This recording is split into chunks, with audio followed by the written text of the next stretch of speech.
Stop giving birth to children you cannot take care of. Number 1. Poverty is not a curse. Irresponsibility is. Let's make something clear. Being poor is not a sin. But remaining irresponsible while bringing more mouths you can't feed is wickedness. Some people say, children are a blessing. Yes, they are.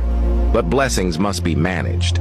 You cannot claim to have faith while refusing to use wisdom. You can't keep giving birth when you can't even provide the basics: food, clothing, education, safety, and love. If your child grows up hungry, angry, and hopeless, that's not God's fault. That's your lack of planning.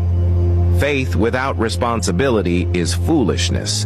Don't hide irresponsibility under the umbrella of God will provide. God provides, but He expects you to prepare. Number 2. Don't punish children for your lack of discipline. Some children grow up in broken homes not because of fate, but because their parents were careless. A man who cannot control his urges will fill the world with children he cannot raise. A woman who cannot think before opening her legs will birth pain she cannot handle. And what happens next? The children become victims. They grow up in lack, confusion, and rejection. Some are abandoned, some are pushed into the streets, some are trafficked, some become criminals, all because 2 adults wanted pleasure without preparation. Listen, your child is not supposed to suffer for your mistakes. You owe that child love, care, and protection. If you cannot provide those 3 things, stop producing what you cannot nurture. Number 3, it is not about quantity, it is about quality. It's not about how many children you have, it's about how well you can raise them. A man who has 2 well-trained, well-educated, and well-guided children is better than a man who has 10 hungry, broken, and uneducated ones. Some people think having many children is a sign of fruitfulness. Having well-raised, impactful children is the true definition of fruitfulness. Children are not investments for old age. They are destinies entrusted to you. When you bring a child into the world, you are shaping the next generation. So ask yourself, are you building a blessing or producing a burden? Number 4, some people don't need more children. They need more sense. Let's be brutally honest. Some people don't need another child. They need self-control. You see a man who can't feed the 3 he already has, yet he's talking about having 5 more.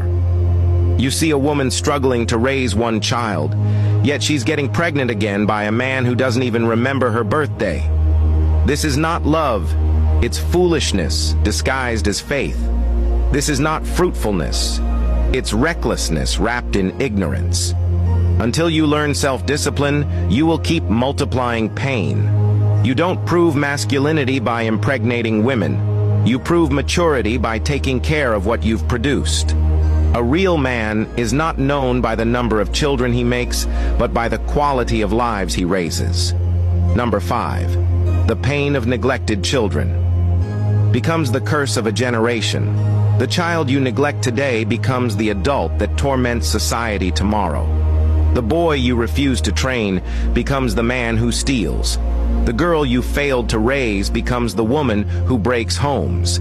The pain you sow in them will one day multiply in the world. If every parent raised their children with love, guidance, and responsibility, the world would be a better place.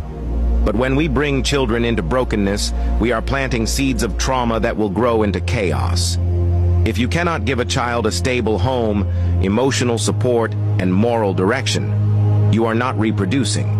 You are repeating disaster. Lastly, stop blaming God for what you caused. When children are starving, people say, God will make a way. When a child drops out of school, people say, it's destiny. No, it's not destiny. It's bad decision-making. God gave you a brain so you can plan. God gave you wisdom so you can prepare. God gave you control so you can manage your urges. But you ignored all that, and now you're blaming God for what your carelessness created. Let's stop using spirituality to excuse stupidity. Prayer cannot replace planning. Speaking in tongues cannot replace financial discipline.